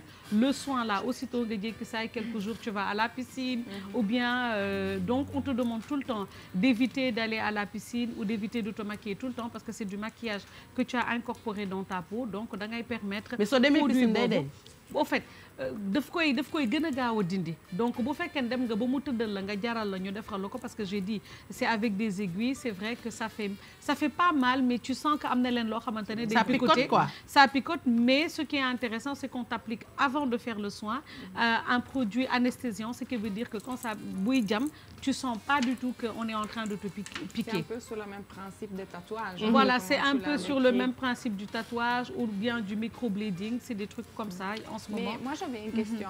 Combien de temps ça va durer et est-ce qu'après, par exemple, c'est un peu comme le maquillage permanent qu'après un certain moment ça part ou comment ça fonctionne? À certains moments ça part, donc d'où l'utilité maintenant. Si tu le fais une fois, il faut vraiment suivre les 3 séances, c'est obligatoire. Donc dès que tu fais ta première séance, tu laisses ta peau reposer, tu évites tout ce qui est piscine, toutes ces choses-là et pendant 15 jours tu refais la 2e séance.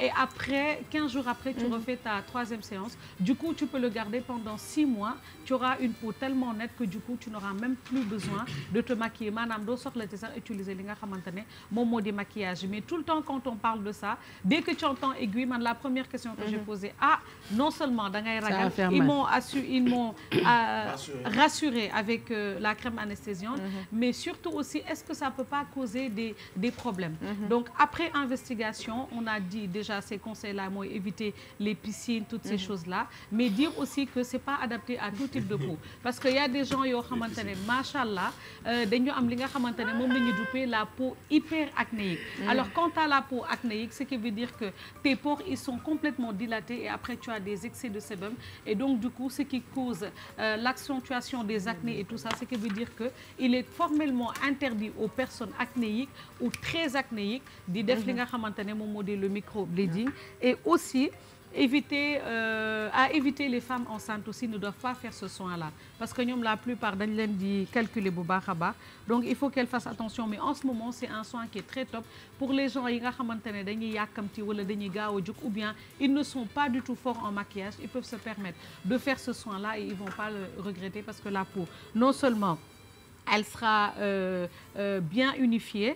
Tu vas perdre tout ce qui est imperfection au niveau du visage. Tu n'auras plus de taches noires et tu auras une peau très hydratée, ce qui veut dire que ta peau, elle sera éclatante, elle sera bien illuminée. D'où le nom Baby Glow. Voilà, d'où le nom Baby Glow. Comme une peau de bébé. Voilà. Mais Mado, après investigation criminelle et enquête, on s'est rendu compte que c'était pas dangereux pour la santé. Effectivement. Donc mun ngeen ko def dafa am information bu fi wàcc Robert Norris cowboy bi ngeen di gis ci paquetu cigarette boobu mais bañ a waxtu gaañu na 90 ans la amoon mais musul tox ce qui est bizarre donc moom mi nga xamante ne moom mooy def publicité bi di inciter nit ñi ñuy tox musul tox benn cigarette donc mënuñu wax ni sax que cigarette bi mu doon tox moo ko rek il a vécu 90 ans yow ñu ne duñ musul tox ñu ne duñu wax tur bi Robert cowboy bi en général ñu ko doon gis en tout cas li ci gën a am solo musul tox Robert Norris kon da leen doon nax les années 50 ba léegi mu nekkoon yoo koo xamante moo doon incarné effigie kii bi mais musul tox da ngay seex nii rek musul du koy seex nii rek photo mu jeex voilà génn gaañu na waay le 3 novembre à l'âge de 90 ans di fàttali ni moom li ñu ko jëlee woon moom dañ ko jëlee exclusivité voilà mooy ñi nekk fële ca Texas dañ ko fekkoon mu yor élevage am ñu gis ni image bi war na mën a porter lii nga xamante ni dafa nekkoon image bu koy buy représenté ci fekkoon bi nga am ay 25 ans 26 ans génn àddina le 3 novembre bi ñu génn à l'âge de 90 ans et il n'a jamais fumé il n'a moi c'est ce qui me fumé donc li wan ni la bari na ci àddina actuellement yi ñuy wane yi nga xam ne en réalité demewul xanaa yéen ñi tux ngeen bàyyi rek comme ki ngeen ci doon toppandoo tuxul te gaañu na ngeen rendre ko hommage ngeen bàyyi tux waaw kay dund na 90 ans donc pour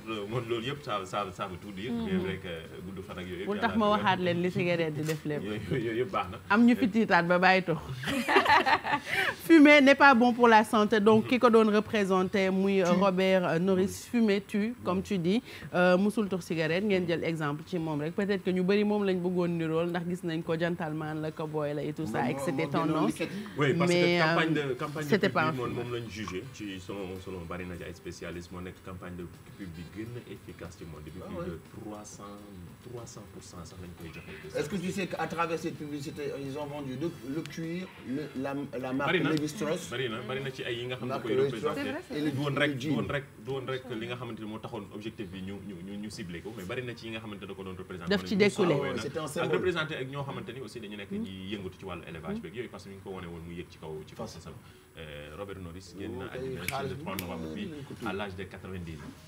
Paix à son âme. Merci beaucoup Mamadou Ndiaye ci information bi nga ñu indil ci Robert Norris mi nga xamante ne moom moo doon représenté marque cigarette boobu décédé na musul tox yéen ñiy tox jàpp leen ci yàlla ngeen bàyyi ndax baaxul ci yéen benn yoon daf leen di sonnal kese bi ñuy waxtaanee Robert ak ñoom seen am na benn invité boo xamante ne moom moo ñu rejoindre ci plateau bi tudd El Hadj Diouf Sopp da baax nekk président génération Futur Média donc ñëw waxtaan ak ñun ci journée grande journée don de sang bi ñuy amal samedi 16 novembre Île du Saloum ak Niodior cette année nag moom mooy 9e édition bi El Hadj Diouf bienvenue ci plateau bi. Merci beaucoup.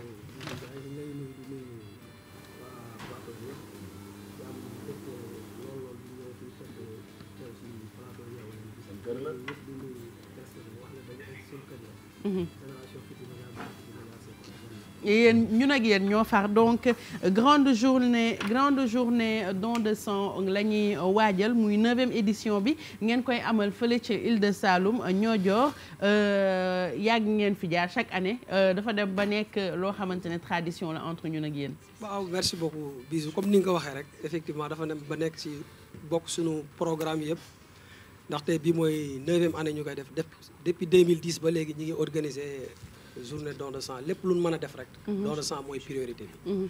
ndaxte comme ni ñu koy faral di waxee chaque fois rek lépp lu ñu mën a def day yem nii rek dem. mais don de sang dañuy wax ne maye deret mais du maye deret ndénkaane la. sauver vie la sax. ndénkaane la. ndax yow mu koy joxee mën nga ko soxla. dëgg la mën nga ko soxla. te en plus que yamul xam nga kii maye deret dana xam groupe sanguinam. moom mu def ko keneen njabootam ku nekk def ko si. kenn ku nekk da nga xam sa groupe sanguin au cas où kenn ñaan lu koy kenn mais lu mën a nekk la kon nit ku nekk war nga mën a dem maye deret xam sa groupe sanguin nga xam ko sa njaboot xam ko sa soxna wala sa jabar yëpp ngeen xam ko ndaxte yemul rek ndaxte nit ki des fois nga dégg nit ne damay maye nii rek mais xamul sax yan moo war a nax nit ku nekk même bu doon benn yoon nga def ko et puis dana tax tamit nga xam yenn feebar yi sa biir yaram quoi. c'est vrai que parce que soo mayee deret dañuy def ay tests avant ñu koy jël di ko dugal ci beneen doomu aadama. merci beaucoup ndaxte fiche bi ngay remplir rek. li leen si remplir loolu dafay clair day leer nañ. dana la laaj yu bari te marié ou bien célibataire ñu laaj la fekk 3 mois yi fi nekk ndax mas nga seq ak jigéen wala mas nga seq ak góor.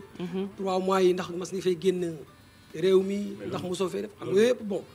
dan la permettre nit ñi xam réellement yow nga xam ndax sénégalais yi mooy comme li ñuy wax léegi rek dañuy xaw a ragal ci yenn côté mais il fallait que nit ki muy def yenn te lii dafa bokk ci li gën a baax ci doomu aadama. fan ngeen koy defee ci Niodior exactement. ak ku bëgg a ñëw ban heure la war a ñëw nu ñu def ba ñëw may. waaw bu ne Île du Saloum Niodior dafa bokk ci Île du Saloum. Niodior lañ koy defee. mu bokk ci région Fatick. mais fan ci Niodior. centre de santé bi bu Niodior bi. fa lañ koy defee. moom foofu lañ koy defee moo tax mu nekk ci Niodior ñun nag génération Futurs Médias dañuy def caravane am ñoo xam ne tamit dañuy volonté wu pour mën a dem maye ji. caravane bi nag dañuy jóge fii dès vendredi à 13h ñu jóge fii dem Niodior fanaan xëy def li ñuy def buñ paree ñibbisiwaat.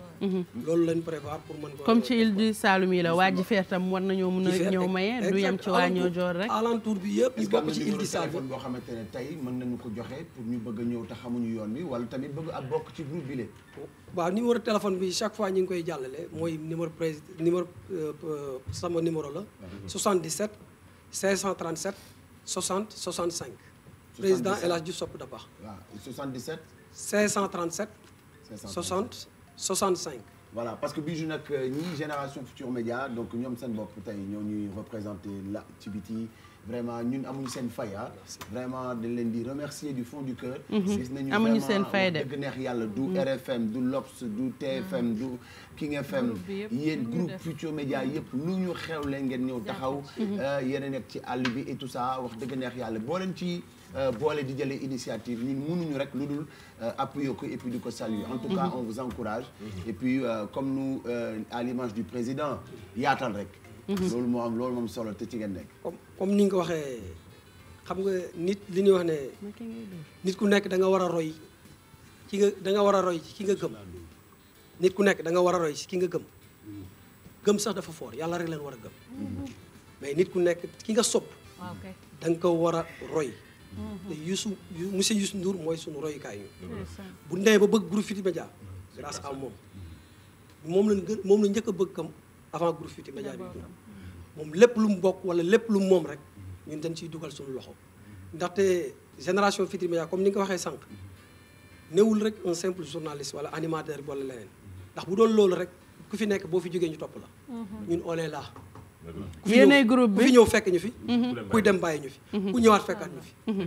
yéenay groupe bi en tout cas merci beaucoup El Hadj Diouf bu di président génération Futurs Médias. yéen ñëpp da nga bëgg a remercier. waaw dama bëgg a remercier koy remercier nga may avant may remercier ndaxte Niodior bu ñu ko waxee dafa am 4 quartiers yi ñoo ko ëmb. waaw mais da nga koy def en mode accéléré de. 4 quartiers yi. Damal la Babat. Minmat. ak Sine Yalla. di remercier nag le maire Ansoumana Sarr le maire de Niodior. le sous-préfet docteur Diop bi nga xam ne moom mooy docteur district sanitaire bu Foundiougne. ak l'ensemble du groupe Futurs Médias. en commençant nag ki ci kaw muy sunu papa du suñu référence du suñu lépp muy monsieur Youssou Ndour bu ñu ko waxee rek ëmb na ñëpp.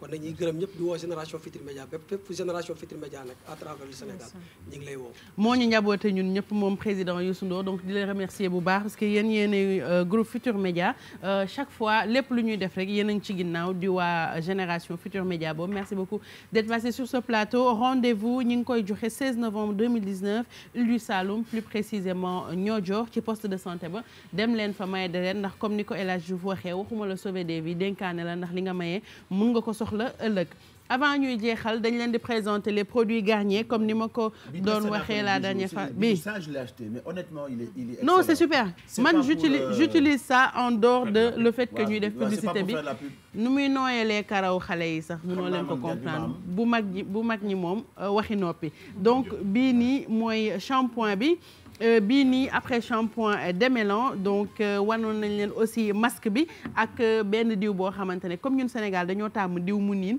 wanoon nañ leen ko léegi nag waaw léegi am na beneen diw boo xamante ne parfois nit yi dañuy bëgg diw seen bopp mais du ñu bëgg yëf yi niin wala nga mun a def soin boo xamante ne da nga koy nutrir sa karaw sans pour autant nga raxas ko soin sans rinçage bi la Garnier andi defar ko toujours à l'huile d'avocat ak beurre de qualité maanaam mun nga ko def sa karaw jarul ngay raxas jarul ngay def dara mun nga ko utiliser plusieurs fois sooy coiffer rek sa ay karaw mu tooy wala mu wow mun nga xëj mais nag da nga koy xaw a yëngal bés mu wàcc danga koy bañ a bés fit ko diw ci greffage bi pour sama cheveux yi la mes vrais cheveux qui sont là d'ailleurs.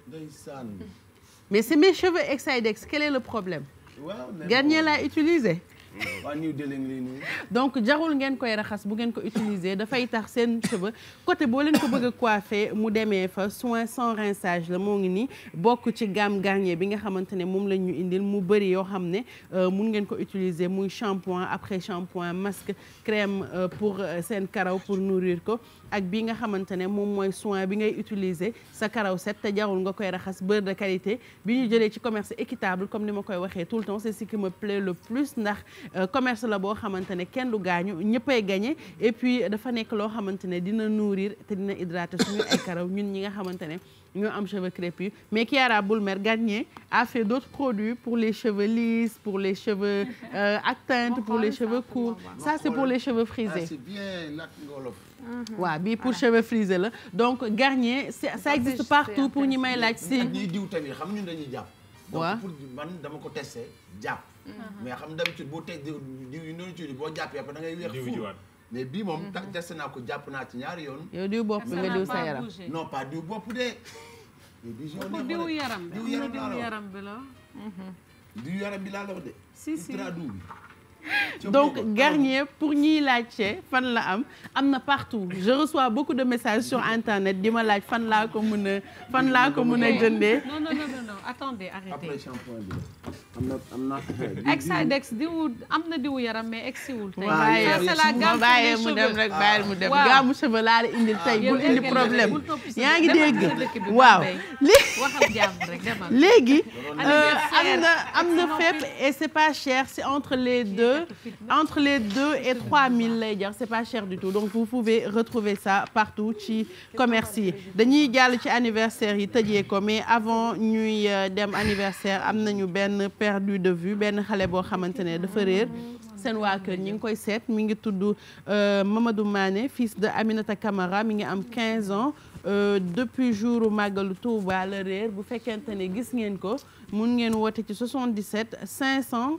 06 26 77 500 06 26 yaa ngi yëndoo ci Xaadim yëndul bañ génneewaat la léegi bi mu feeñee canal ba léegi chaque jour day bëgg a feeñ ci télé bi yamal ci ginnaaw caméra yi te nga may ñu jàmm ñu jàll ci anniversaire yi nga xam ne jot nañ ko fi tey ñu commencé bésu Fatim Ndaw de la part de sa maman et de sa tata Ami Ndaw ñoo lay souhaiter un happy birthday à Aïcha Diallo yaayu Leila Mariem de la part de sa famille sa sœur Maymouna Linda Gueye Ya Say Diaby et Mam Niang et Mouna Sey ñoom ñoo lay souhaiter un happy birthday joyeux anniversaire à notre Yaay Fall notre maman notre épouse dévouée on te souhaite tout le bonheur du monde happy birthday à Bousso Bopp je pense que c'est ça Bousso Bopp mon amour mon ami sama léebu léebu Mali Maram Ndoy dundal ba say may di baawaan yokkal dundal wéral de la part de ta femme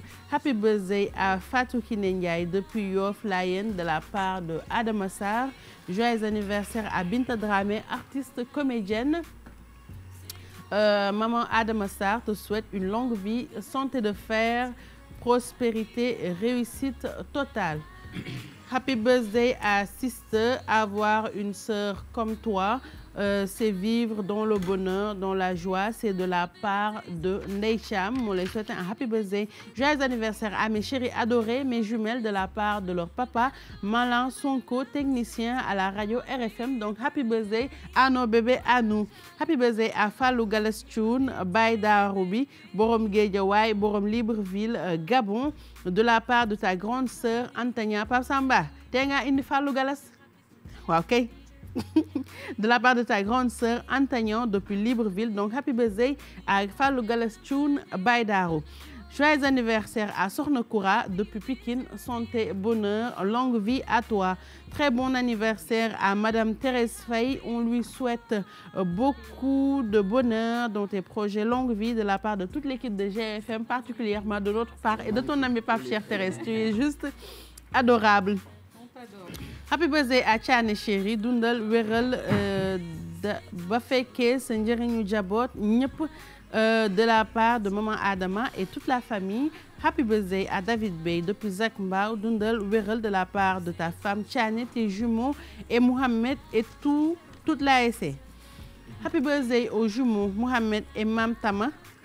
Longue vie à vous mes enfants de la part de Tata Miliane. Joyeux anniversaire à Sokhna Awa John, chérie Ibou Mané de la part de Astou Mané, Anta Sow et toute la famille Mané. Happy birthday à Yoyo. Je te souhaite de grandir en âge et en sagesse. Enjoy your day de la part de ta maman et de tonton Tonio. Joyeux anniversaire à toi Mado. Je te souhaite que du bonheur. Li nga bëgg sa xol waaw li nga bëgg sa xol yàlla defal la ko may la ko dundal ba teral sa ay waajur de la part de André. Happy birthday à Mam Koumba Ndiaye de la part de maman. Joyeux anniversaire à Mami Sow de la part de son mari Moustapha Sow depuis Espagne. Alors Pape Samba waaw voilà moom ñëpp novembre lañ judd moos. Et puis à l'anniversaire de Maymouna Fall, happy birthday à toi, longue vie. Joyeux anniversaire à Ablaye Matar Meng. Ci ma la yónnee waaw kay. Depuis Mariste de la part de sa sœur Dieyna et toute la famille Meng, merci d'avance, bisous. Joyeux anniversaire à Madame Agala Tata Souadou Gaye, longue vie à toi. De la part de bébé Mohamed Niang. Donc c'est la dernière photo qui est arrivée. Je ne sais pas si tu l'as reçue ou pas. Bref moom moo nekkoon dernier anniversaire bi Pape Samba Exidex ñu tàggoo rendez-vous demain ci Yeewu Leen. waaw incha allah donc demain dañuy def Yeewu Leen. yaakaar naa ko.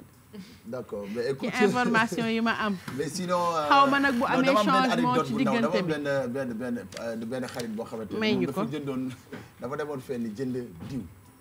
naka shampoing ba la jënd. diwoo ko.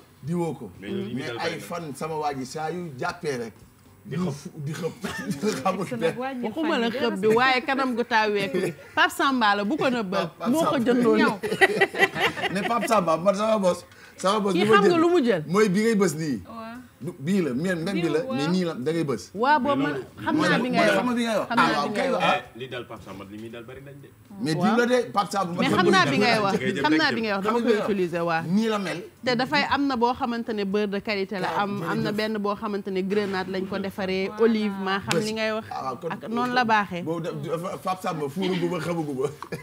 ex defagul li nga def de yow shampoing nga jënd Pape Samba di ko diwoo déjà bu ñëwee weex ba mel ni ku nekk ci sécheresse kanam gi lépp di teppeeku di dem may benn Pape Samba muy sël mu di dem naa Ndar ñu dem tournée saabu amul ma jënd omo sango omo alaaji mais barki Serigne Babacar Sy doot ma ko def may fett di tef ak Ndar yàlla bu mu nekk période seddaay loolu sax sax seddaay mais dama mujjoon di mer luy ndox sangoon naa ko xam nga lu la dal di xëpp rek xam nga boobu ban ci biir la waa Sintoor lañ ko tuddee extrait man crocodile dëndi laa def ay écailles mais may fet sama yaram bi di xasal may doo ma ko taala tàggool Amadou pour sang en tout cas merci beaucoup Bijou sinon di nuyu rek suma yaay donc yaay maman Fatsi yaay maman Fatsi di yaayu Kandji Couture donc moom nag at Seexu Yàlla yi Adama donc maa ngi koy fóon bu baax di ko wax amin di wax Kandji incha allah xam naa ne nag danaa fa ñëw bientôt sinon di nuyu rek sama seex Anta Seck foofu ca Tivaouane Fat Diagne ak sama toggukat bu mag bi le ko koy Boubacar Diallo moom nag moom laa tuddee waaw waañ bi moom kudd ci noir dee ci loxoom Boubacar Diallo maa ngi koy nuyu di nuyu aussi Fat Diagne sama taaw Binta ak ñëpp liste lay indi di waaye bàyyi ko bañ dagg ko yow jëlee sa gi jeexul moom chaque semaine ma andi benn kër Tivaouane rek di nuyu Mbuubeen di nuyu waa Ndut aussi tamit ak sama mbokk. nee nañ nag ku baax nga Exidex. voilà bu ma demee ci waawoon loolu rek lañ ma wax Exidex dafa baax. ñu leen yéen a ngi wax ak kooba. ay ndeysaan. bilaay témoignage yu baax rek laay am ci yow. waaw sama bàyyi ko liggéey sama bàyyi ma ko liggéey. dëgg la waaw donc sama bàyyi ko liggéey sama bàyyi ma ko liggéey. donc waa kay. waaw ñu ngi nuyu ñëpp wax dëgg neex yàlla waa Sambène googu ngay wax.